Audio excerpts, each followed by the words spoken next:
All right, I've got her loaded up, about to strap her down and close the hood better. A little bit of moisture inside the windshield, and she's just a little bit dirty, but seems to be running good. I kind of have to chase it down with rattles and, you know, things and see how she does. But looks like somebody's been maintaining it at a dealer. You can see an oil change sticker for a dealership. So yeah, from the Keene, New Hampshire dealer actually. So all right, we will see how this one does. I'm going to strap her up and get her home, and I'll see you in a bit.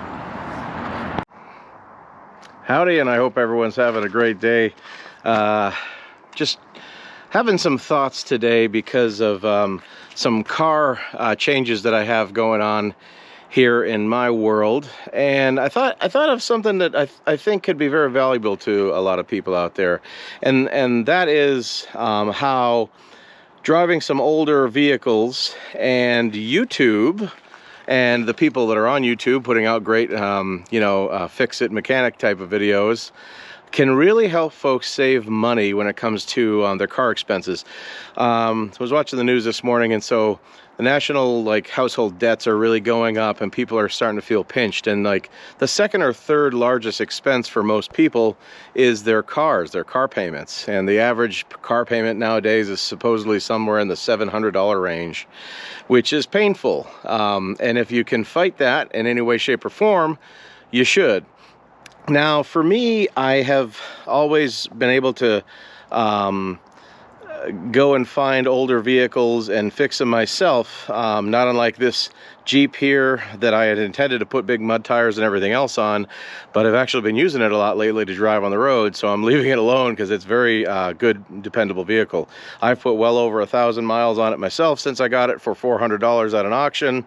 So what I want to talk about today is there's a lot of guys out there with channels like Scotty Kilmer or the Car Wizard or Chris Fix.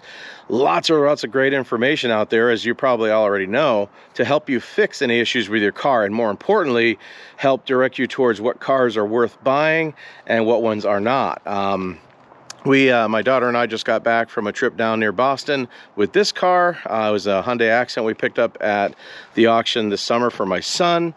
And just recently, and I'm going to show a video of this, the car that I just picked up for myself as a commuter, picked up at the same auction for $500. But the reason I had to was because my beloved little Toyota Echo, also from the auction from way back, years and years ago, had been lent out and ended up getting tipped over on its side and has some damage that is probably, well, definitely not fixable. So the thing that I loved about this car here in particular is that it's a 5-speed stick. And one of the things about what I'm talking about here is having a vehicle that's actually fun to drive. And not many people drive a standard transmission anymore, but when you do, you're kind of like part of the car. You're a lot more involved with the driving process, which can make driving even the cheesiest little car fun. And if you're going to be driving an hour to work and back and around, it's actually kind of fun to have something that's just fun to drive, like you're in a go-kart that's got a windshield. So think about that, and something that gets great mileage, because that little Echo over there, at best I would be able to get 42 to 44 miles per gallon in that thing. So you realize as you grow up, you get into your 30s and 40s, that ain't no one looking at you anyways in your car. So who cares what car you're driving and what color it is and whatever. So that's just my advice to the world.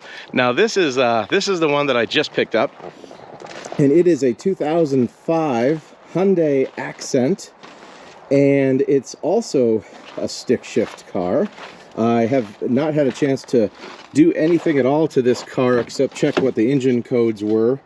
And other than that, you can see it's a stick.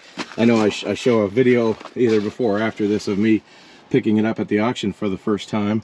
Car runs fantastically. It's got less than 100,000 miles on it. Because it's such a horrible color, if you like this, it's funny, it's the same color as my my Echo was. And it's a Hyundai, a little Hyundai Accent. There's no thrills and, you know, anything of this kind of a vehicle.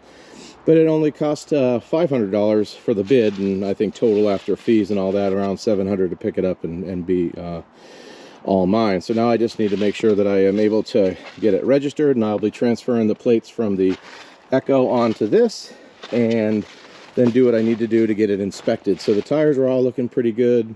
It's got a couple of engine codes, and so for having just a really cheap and easy engine code reader, and any issues that you run across including those codes, you can almost find everything that you need to do to get a car like this on the road on YouTube.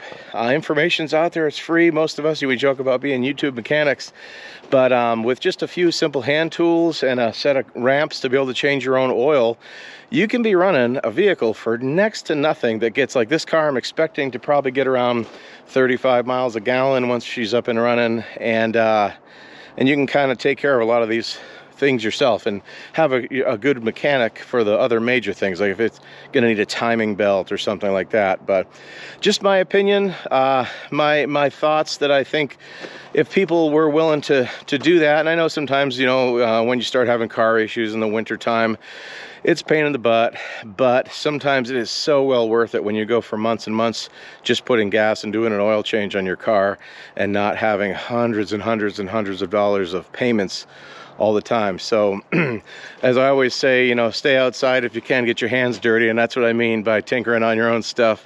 And yeah, just food for thought for everybody out there. So please like and subscribe. I got more stuff coming. I'm going to be doing a review video on my micro camper, the little white thing behind the truck there, which is now my ice fishing house. But it's a warm January so far around here, and there ain't much ice, so I'm not quite ice fishing just yet down in the middle of New Hampshire. But anyways, y'all have a good one, and I'll see you soon. Oh, there she is. Yeah.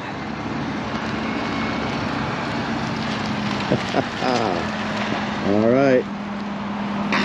My first look at her. Thank you, sir. Did she start without a jump? Or? All right. Beauty. Thank you very much. Yeah. All right. Well, first look. Looks like it snowed.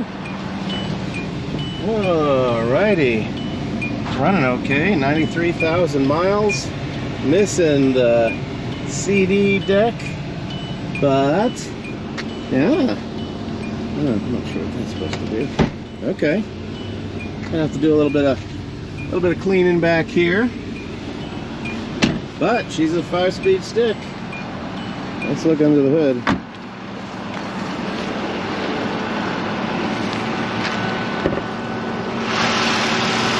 Oh my goodness.